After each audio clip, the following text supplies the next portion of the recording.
If they're looking for a sense of clarity, a sense of purpose, a sense of knowing if they're on the right track, if they feel blocked around money, relationships, health, or if they want to see God, the mushrooms will take you there. James Xander, host of the James Xander Trip podcast, inspiring thousands to explore psychedelics and spirituality. Creator of practical psychedelic resources like the Mushroom Trip Checklist and Playlist. Helping countless individuals navigate their transformative journeys. Visionary behind the 1 Billion Humans movement. Aiming to unite 1 billion people globally to elevate consciousness. Psychedelics for me are a tool to connect us to our soul, a tool to expand our mind, a tool to change our perspective. It's like when you're living your life and you're in a maze and psychedelics take you out of the maze and you see the whole terrain. You now have a reference point of how the maze looks like and where you need to go next. Ayahuasca is one of those things where you really need to be prepared for massive shifts in your life. It's gonna show you the truth of the truth. If there's any misalignments in your life, ayahuasca is gonna dig that out. When I did ayahuasca, the first 2 hours were the toughest hours of my life. I felt so much grief and so much pain floating up. And then the trip just opened up into the most mind-blowing, visual, emotional, extraordinary experience. The podcast that I'm doing now, the YouTube channel, all of that was born in that ceremony. And it felt like ayahuasca cleared the way for your purpose is to teach people about psychedelics and to educate them about psychedelics. And it was so clear, so strong that it forever altered my life. James Xander, welcome to the Dream Out Loud podcast. I've been really fascinated about everything you do and, the whole psychedelic space for quite a while now. And I want to sort of dive right into this and the whole conversation of DMT, psychedelics, mushrooms, all of this has a lot of mystery around it. There's a lot of mystery, there's a lot of intrigue. There's a lot of some people are like on the fence of, it should be banned, it's illegal, it's drugs, and other people like making huge healings in their life and going to other planets on it. I want you to sort of first explain to us let's just speak about what is psychedelics, what is DMT, and how does it actually affect our minds and our perception? Psychedelics for me are a tool to connect us to our soul, a tool to expand our mind, a tool to change our perspective.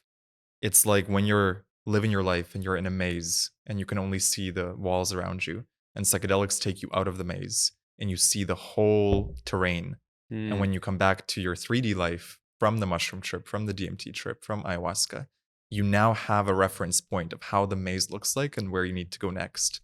And I'm sure you felt this as well on your trips of, wow, I understand myself better. I understand why I function the way I function. I cleared limiting beliefs. I know what my North Star is. And that can be extremely helpful for anyone. So let's dive into what are all the different types of plant medicines? Because that's specifically what we're talking about. Well, I guess psychedelics. We've got all plant medicines and there's LSD, right? Is there any other? There's MDMA. Throw as them well. all on the table for us. What have we got? Okay, we got mushrooms, psilocybin, so magic mushrooms. We got LSD. We got DMT, UFO, which contains 5-MeO-DMT. We got ayahuasca, which also contains DMT. We got San Pedro. There's a few other ones out there. MDMA, although not technically a psychedelic, can be such a powerful teacher as well to open the heart. But I would say the main ones for me that I'm fascinated by is DMT, mushrooms, ayahuasca, and bufo. Those are like, if you just work with those alone, you're going to get so much out of it. Yeah, what is bufo? We were just talking about this before. I've never heard of that in my life. So bufo alvarius, it's a toad from the Sonoran Desert. And Sonoran Desert. Where is this? Honestly, probably South America somewhere. Somewhere there, I'm sure. And it has this poison that it secretes. And when you dry up the poison and you vaporize it, you get a hit of 5-MeO-DMT. And that takes you straight to God. It takes you so deep into your soul. It's one of the most powerful psychedelics and definitely not for a beginner. But once you're ready for it, there's nothing like it. Like, have you ever thought about who the fuck thought of that first? Yeah, who the fuck thought, let's take this toad, Mm-hmm. scrape this shit off it. It's poison. We probably know it's poison. And we got to dry it up and then we got to smoke it.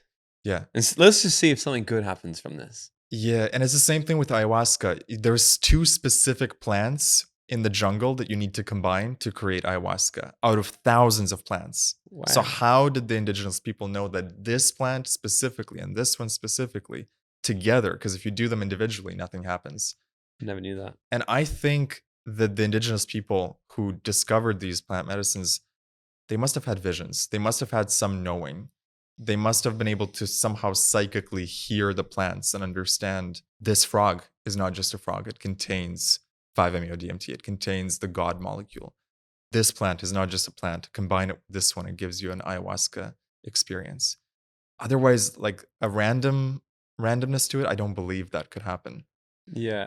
How deep have you sort of looked into, I guess, the history of all of these, and how long have these ways of doing medicine? Because that's what it is, right?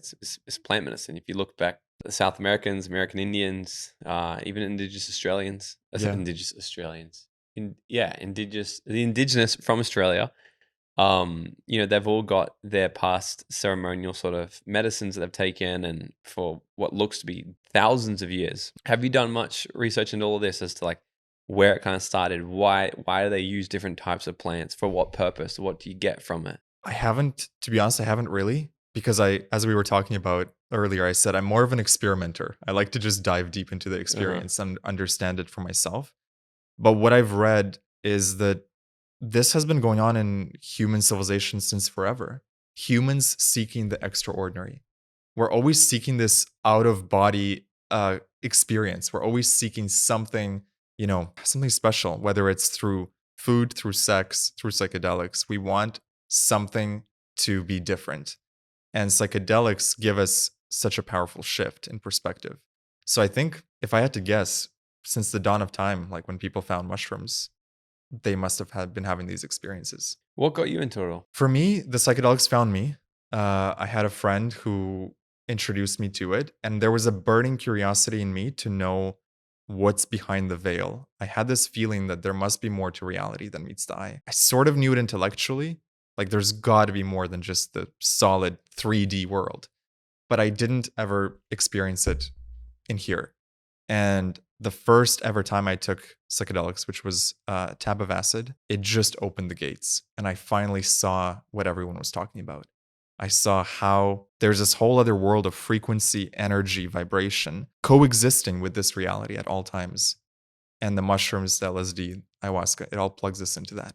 See, if I look at this whole conversation of psychedelics, acid and LSD is something that I would not go down the route of.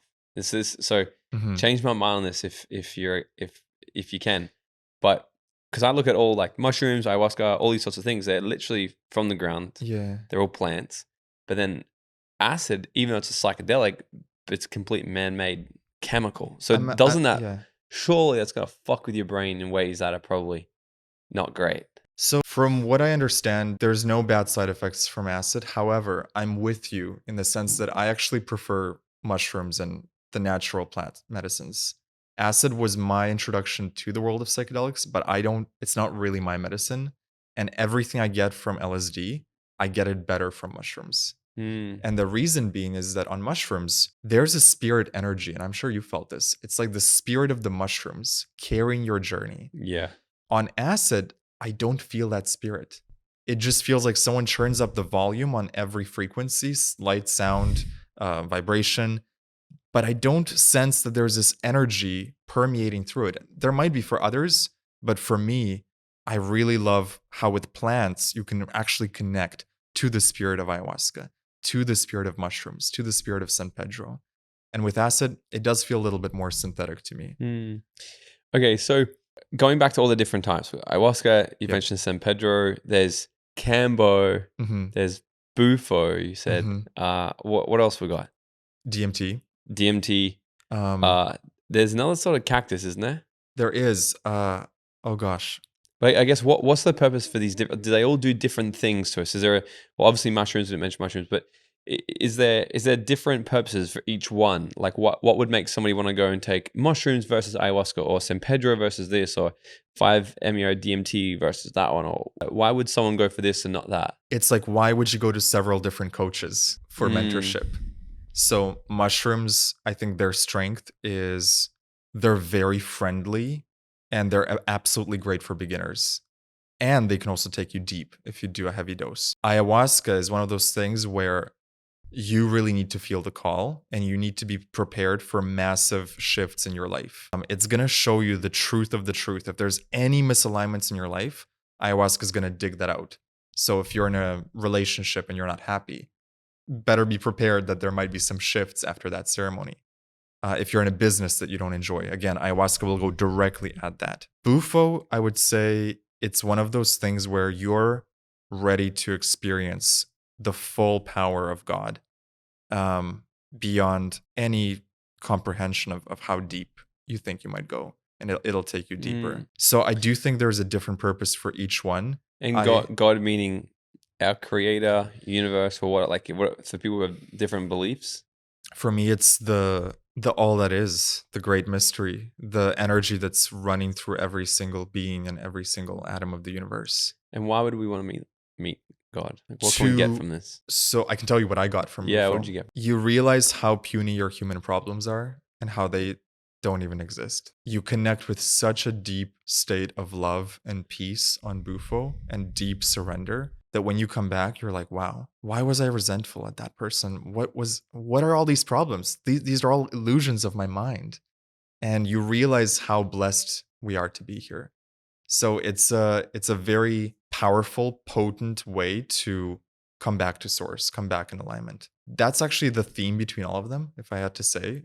Every single plant medicine, it brings you back in alignment. So wherever you're in misalignment, wherever you're not living in truth, wherever you are feeling blocked, the plant medicines unblock you, calibrate you, bring you back to source, bring you back to love, bring you back to unity and a sense of peace. Tell us about your first time doing each of these.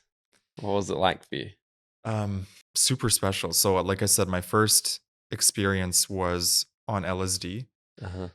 And I had taken it with a friend. We went camping together, both our first times. We were so innocent that we drank a bit of coffee in the morning and I started freaking out because I thought, what if there's some contraindication between coffee and LSD?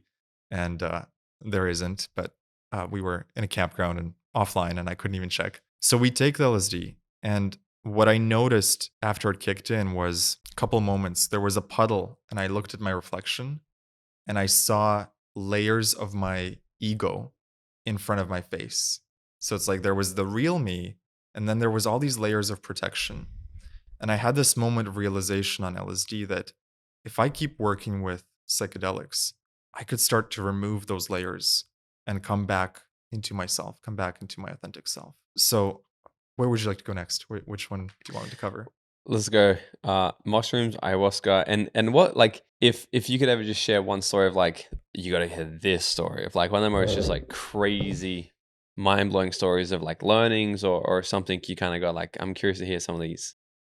I think the most important one is ayahuasca. This was beginning of 2022, and I felt the call and I knew I had to do it. And it was my first time. I had already done mushrooms and DMT at that point and LSD, and I knew ayahuasca was the big one. So I was extremely nervous. I had some very strong intentions about purpose. I wanted to know, what is my purpose? What am I here to do? And when I did ayahuasca, the first 2 hours were the toughest hours of my life. I felt so much grief and so much pain floating up to the surface. I thought, if this is going to be it for the next 8 hours, I'm not going to survive tonight. And then I surrendered to it. I said, okay, let's just work with it. Let's see what comes up. And as it started shifting from grief to love, I actually thought, let me go back to the grief. That was raw. That was powerful. And maybe you've experienced this, there's deep wisdom in that sadness and that grief and fully feeling the emotions. And then the trip just opened up into the most mind-blowing, visual, emotional, extraordinary experience. I got so many downloads about what I was supposed to do. The podcast that I'm doing now, the YouTube channel, all of that was born in that ceremony. And it felt like ayahuasca cleared the way for your purpose is to teach people about psychedelics and to educate them about psychedelics. And it was so clear, so strong that it forever altered my life. It's almost like, yeah. How old are you? 30. 30, so the same age. I'm 31. When I was growing up, what was really cool to do was go and get drunk, Mhm. And then it was like I was in the era of pills. Everyone's taking pills, like ecstasy tablets. Like that's what it was. Well, I actually never did any ecstasy, which is good. I always looked at them like I saw too many people take it and just get fucked up. Like you have no idea what you're actually taking. So I never Mhm. actually went down that route. MDMA on the other hand was fun as to take. But now what I see is like the younger generation. Everyone's talking about plant medicines now. Everyone's like wanting to go do ayahuasca. Everyone's wanting to dive in, take mushrooms. Everyone's like, it just seems like so trending now. I Mhm. don't know if you see the same thing. If you do, I'm curious to know why do you think like this generation is now a generation of everyone's really wanting to dive into this whole space? I think it's because people sense there's more to life than just money and 9 to 5 or business. They understand there's something deeper calling their soul. And so when they do plant medicine, they connect with something deeper. I mean, do you find that on your trips? Yeah, like, well, I guess if the reasons why I like, so there's been a few times now, and I barely even talk about this on the podcast, but because I'm just mindful, because I don't want it to ever be taken out of context, because Yeah. I see a lot of people will just go and take them, go take mushrooms, or they're like, I need to find myself, go to ayahuasca, and I just think it's for the wrong reasons. And it's almost like they've traded like 10 years ago, like I say, and people popping pills. I Now the see. younger generation are like they've convinced that they're doing this work, this inner work, but they're actually it's still a vice. Mm, So I'm very conscious of if I ever do, do a journey with mushrooms or anything, it's not a oh my god, I just want to feel something. for Or sure. it's For it's sure. a what I want to learn something, or I want to experience the next level, or I want Mm, to, want to heal this, or I want to look at it, or is there some sort of deeper intention behind it? yeah. So I'll sort of look at it like that, and I'm just sort of curious on because you work with a lot of people in this space. Like, Yeah. what do you sort of find a lot of people are coming to you to sort of like why are they wanting to dive into this? hmm I think the people I work with, they're all doing it very intentionally. And that Hmm. maybe is the core foundation is I only work with people that want to intentionally go deep and work on their personal growth. If someone just wants to do it for fun or for some fun visuals, that's okay, I guess, but it's not what I'm interested in.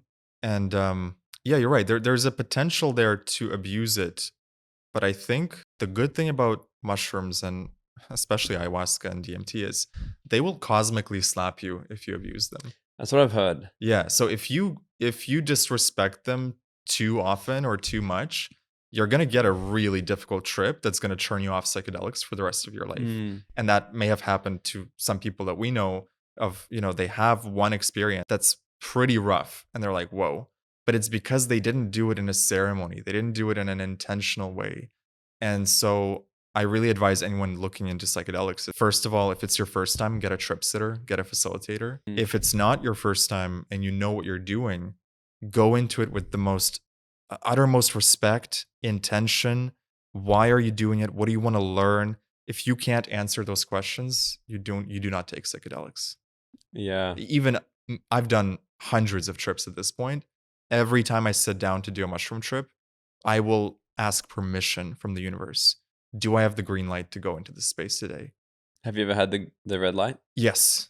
There's been one time where I just thought it's just the timing is off. The whole day has been stressful. Like this is not the right moment to do this. Let's wait. And you waited? And I didn't do it. Yeah. Another time, I knew it was going to be difficult, and I did do it, and it was difficult. In which way? I just felt there was going to be a lot of blocks. Like I was going through a difficult time in my life, and I knew I needed the mushroom trip to resolve it. Not needed, but I wanted the mushrooms to help me with it. But I also knew that it would be really difficult, and it was. And the reason it is difficult is the resistance. It's the ego fighting what it doesn't want to see. Mm, Um, and so it's the same process. What I see with mushrooms, and maybe people listening to this can relate. The first hour or two is just you looking at your own bullshit. mm. It's you working through the knots that you've tangled in your mind, and the mushrooms are patiently untangling each knot. And then hour two, three, four, five, it's this bliss because you're free. You've opened your heart, you've untangled the knots, and now the mushrooms can really work with you. But that first hour can be really tricky for people, for myself as well, as it's all the blocks, it's all the stuff that you haven't looked at. And that's where the work happens. So it's really important to surrender in the first hour and trust and just work with the mushrooms, no matter how slow or difficult or painful it is. Just stay in the trip. Don't panic, and it'll all work itself out. For someone who's listening to this, who's thinking about sort of wanting to experiment with mushrooms, let's start with, why should someone actually look at wanting to experiment with mushrooms and have their own journey? Let's start there. Like, what are some things that could be happening in their life or they're wanting to seek that you would suggest and say, I would suggest this for you to go do. You should try this. If they're looking for a sense of clarity, a sense of purpose, a sense of knowing if they're on the right track, if they feel blocked around money, relationships, health, or any other area of their life, and they want to see what's blocking me, that would be really good for them. If they want to see God, if they want to connect with the supreme power, the divinity in them, in whatever way they see that through their lens, the mushrooms will take you there. But for me, the simplest one has been mindset shifts. When I go into a mushroom trip, I'll have an intention, and it can even be something business related. Like, show me where I'm blocked around money, and the mushrooms will get to work on me through that. And I have noticed after the trip, more synchronicities, more money, and more deals come through. And I think it's because they've cleared the blocks, they've cleared the way. And maybe reality is even the same, but now I can see the opportunities that were always there because the cobwebs of the mind have been cleared. So what should they, like, should they be concerned about things? Like let's talk for the first time someone's sort of done it, or maybe they've done it in the past. Yeah. Because before I've taken it heaps times, but the first multiple times we used to take it was just because it was fun as fuck. Mm-hmm. I think the first time we ever actually used it was in Bali, probably like a decade ago, and it was just super fun. And me and my friends just had a mad time on it. And then any other time we've taken it, we're like, this is fucking sick, And but then as you sort of start to want to use it in a way, sort of like, I want answers, and I want to sort of dive deep within myself, it's a completely different ball game. So for someone who's wanting to sort of, they're curious on this and they want to do some more self-exploration, what do they need to be concerned about, or what should they really be careful with, if anything? So first, I have a mushroom trip checklist, which people can find on mushroomchecklist.com. It's a great resource. You have that domain? Yeah. Mushroomchecklist.com. Mushroomchecklist.com. Totally free PDF. It'll tell you what to do before, during, and after your trip. So I'll dive into that, which is number one, your setting. Has to be a private environment, somewhere quiet, somewhere peaceful. Never trip with people in the same space that don't know you're tripping. So if anyone's in your space, they have to know you're in a trip. Intention, we talked about that. They have to have a clear intention. Why are they doing it and why today? What is the burning desire? What do they want to learn? Music can be very helpful. I have mushroomplaylist.com, which also gives them mushroom playlists to listen to.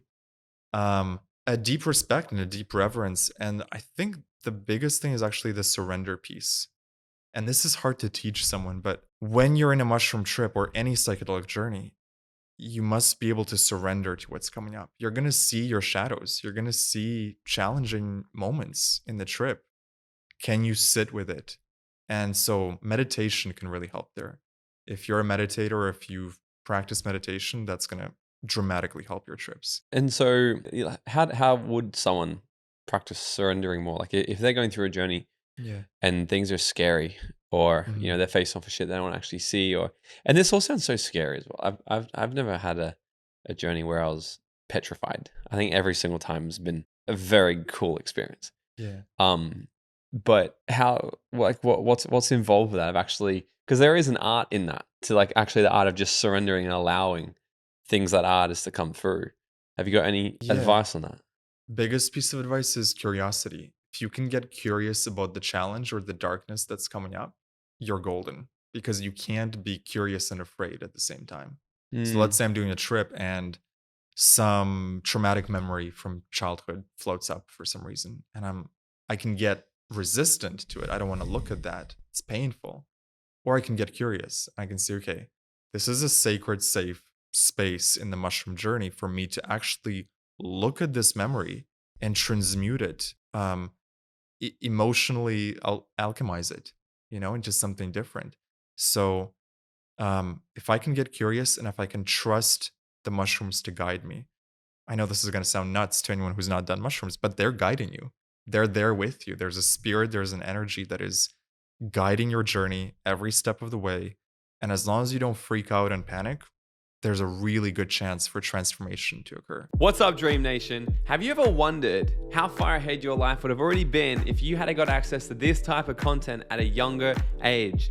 Look, this is why I need your help. I'm trying to build the #1 personal development platform out there to teach you guys the tips, tricks, and attitude of what it takes to live your dream life and to bring the type of education that we all wish we had in school. This show only grows by word of mouth and new subscribers, so it would mean the world to me if you could smash that subscribe button right now, leave us a 5-star written review, or drop a comment below and share this episode with a friend. I would be forever grateful. All right, now let's get back into this episode. How does somebody use this? Because this is becoming even...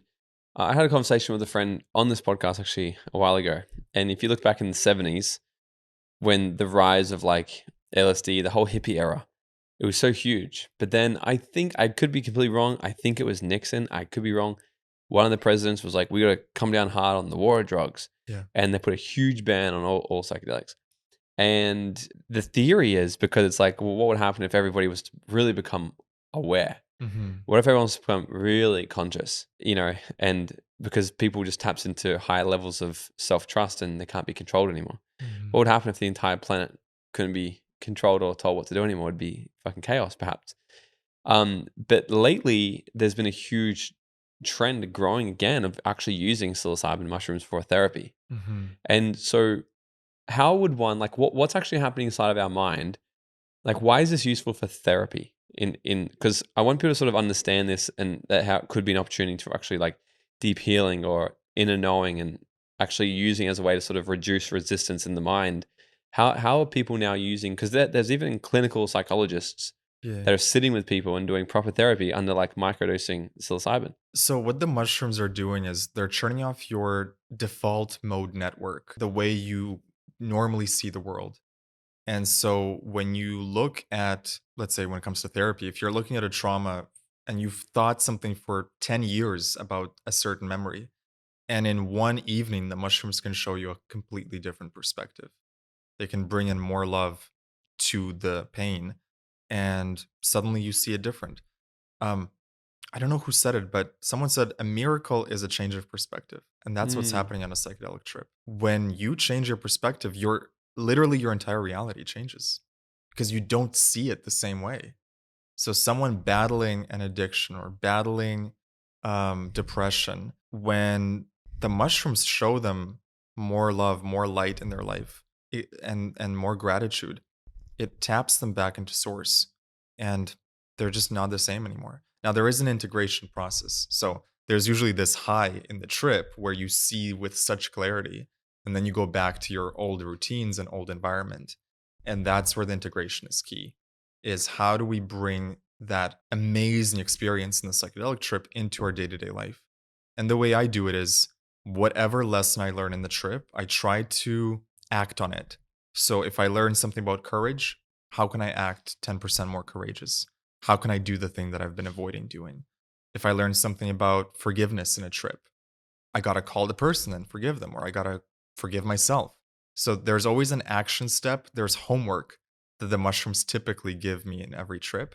And if I don't act on it, I'm not integrating. And then it's kind of like just doing it for escape. But if you're integrating, you get to learn, you get to grow. And then when you come back to the mushrooms, it's like a different chapter. You're starting off in a different place, more evolved. And what about microdosing? Microdosing is amazing. Yeah, tell us all about this, because I've actually microdosed mushrooms for a long time. Yeah. Not every day. Maybe like, I don't know, maybe even like once every 2 weeks, maybe. Mm-hmm. But we've got great ones, and what I've noticed is if I take the right amount, I'm one of those self-diagnosed ADHD people. Mm-hmm. Never been properly diagnosed, but it's like, if I pull up all my symptoms I have, it's like the exact same, right? And if I take that, I get about 5 hours of fucking focus. Yeah. Zoned in, laser focused, no distraction thoughts in my head. I'm dialed, I'm calm, and I'm getting things done. Mm-hmm. Yeah, microdosing is amazing. I gotta be honest, I'm more of a deep tripper. So I like to do a deep trip once. All or nothing kind of guy. Yeah, pretty much. But I have been experimenting with microdosing, and what I notice is what they do for me is they keep me in my center. So when I take a little microdose in the morning, the rest of the day, whatever challenges come up, it's like they bounce off of me and I can just maintain my flow. I also notice more focus, like you said, more creativity. Like if you're brainstorming ideas for a business, a microdose can help a lot. How much is a microdose? Point 0.1 of a gram of Uh-huh. dry mushrooms, maybe point 0.2, depending on someone's sensitivity and tolerance. But it's truly micro. It's meant to be just the tiniest. You're not even really supposed to feel it. You're just supposed to have a little bit of an uplift in mood, a little bit of Mm. a extra creative edge, but you're not tripping out on it. I saw a study. You know what they did? They put somebody into a brain scan, and they Mm. scanned all there, and they gave him mushrooms before he went in. And what they noticed was these new neural pathways started to light up in his brain that weren't there before Mm. while under mushrooms. But the craziest thing is they took him out of it, brought him back a year later sober, and the same neural pathways that lit up while he Wow. was on mushrooms were there. So they sort of brought this down to, like, I think this is why, like, there's a big growth community at the moment for this, because what they've started to show is essentially, it's like if we're building more neural pathways, we're building more ways of carrying information, more consciousness, more intelligence. Mhm. And they're starting to sort of speculate that, through the use of, microdosing mushrooms specifically, we can actually increase Intelligence. intelligence. I feel that. I literally feel smarter after a trip. Mm. And during a trip. I feel like you know, the movie Limitless with Bradley Cooper. Yeah. Man, I sometimes on my mushroom trips I feel like, wow, I'm tapping into all timelines of my life and just pulling in the best information. And another time I felt like it was AI. Like the mushrooms are this chat GPT that Mhm. is beyond evolved and it can just pull up any answer you need, any idea you need, it'll provide to you. I am curious to know, because I know you're more of an experimental guy versus the science guy, Yeah. but I'm Well, curious to know, I'm curious to know, like, why do we see these crazy things? Why do we get these downloads? Do we get more creative? I would have bring suppressed thoughts, emotions, or do you know what's actually happening, like chemically in the brain or in the brain somehow as to why this happens? what I've read about it, and I'm interested in the science, I just haven't had a chance to look at it super deep. But what I've read about it is that different parts of your brain communicate in a mushroom trip that normally don't communicate. And it's almost like the mushrooms are the conductor and they're getting the whole orchestra synchronized. So that's why people might have these epiphanies and these new ideas. It's like your brain is working on a whole different level. And like I said, I don't know the deep science behind it, but I definitely feel like on my trips, parts of my brain light up that are normally don't communicate. Have you ever seen it gone sour for someone? Like you've seen people do it too much or the wrong way and they've Um, been left in the cosmos? Because I've definitely met people where I can have conversations with them and just think, you've done too much fucking ayahuasca, bro. You're not on this planet anymore. I've personally seen people that have just done too much.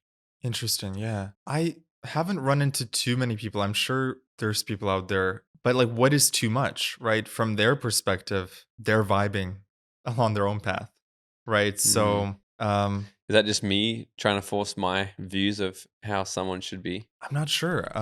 There's definitely safety considerations to be seriously looked at. Like, whenever you do ayahuasca, you have to do it with a proper shaman. And there can be you're opening up the gates to your subconscious in these trips. So that's why a safe environment, a trip sitter, a facilitator is so important for deep journeys because you just don't know what's going to come up. And if it's fun and light and frothy, that's great. But like if it takes you deep into some darkness, you need some support there. I would say in general, at least I'll speak for myself.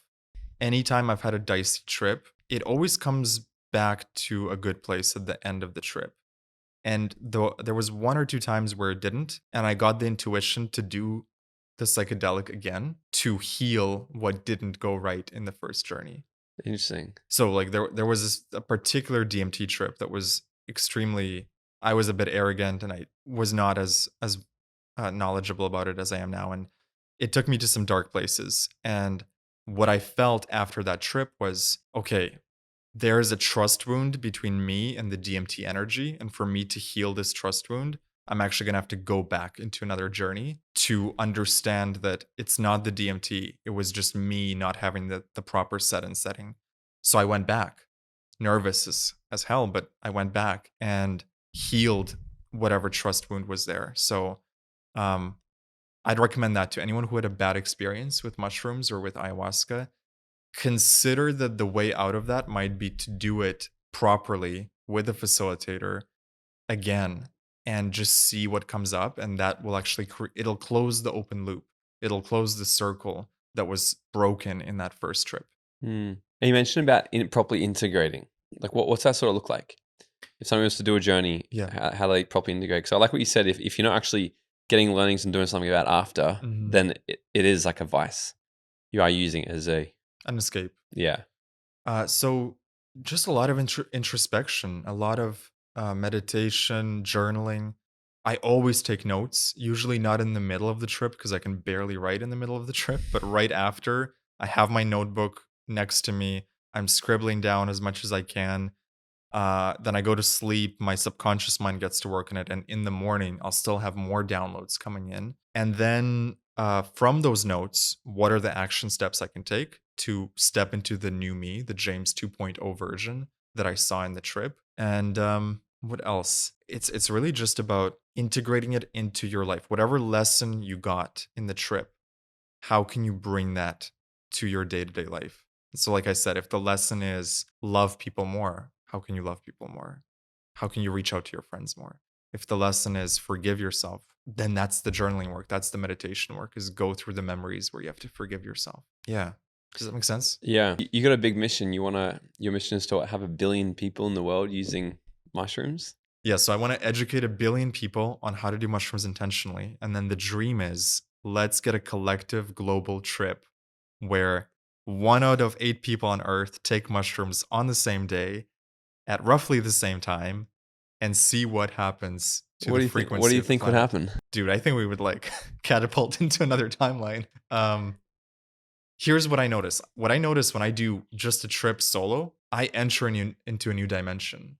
The timeline that I wake up in the next day feels like a different reality. It feels brighter, more synchronistic, more magic. So I feel like if 1 billion people do it, first of all, that's 1 billion people connecting with their heart. That's 1 billion people connecting with their own inner authority. That's 1 billion people potentially connecting with God. So things like being coerced into a war or being told to hate on your neighbors or another country, these things would be very hard to maintain when people are in a frequency of love, which is what the mushrooms tune you into. So I think, imagine if every 3 months we did a global trip. That's a lot, bro. Every 3 months, my God. Or even once a year, once a year, Plant Medicine Day, once a year. International Mushroom Day. International Mushroom Day. We all take mushrooms. What day should it be, James? What, you got to start it, bro. I think it should be. Why don't you make it today? I was thinking 11/11 because that could be an interesting. That's already day. Remembrance Day. Yeah. You can't steal that one. No, we can't steal that one. Why don't you just make it today? Why can't you just make make it the 26th of November? 26th of November. All right, I'll have International a think on Mushroom Day. International Mushroom Day. You could start it. Yeah. I'm gonna launch it. I'm gonna send it out to my newsletter. Well, maybe you should do it in a couple of months. You can put a marketing campaign around it. That's the thing. Maybe somewhere in January, start of the new year. Everyone just start the new year. Mm-hmm. Let's get tuned in, tapped in, turned on, and see where life flows. Have you looked into the collective consciousness theory of like Carl Jung went into? Tell me about it. So one of the things what they discovered, so he sort of had this understanding, this belief that if enough people on the planet could agree or believe on the same sort of thing, we can create this thing called collective consciousness, where it starts to actually ripple effect into other people through a universal invisible sort of figure. And I forget where this was, but these scientists were studying this group of monkeys. They were living on an island, and they would eat all the sweet potatoes that fall out of the tree. Oh, sorry, they don't fall out of a fucking tree, do they?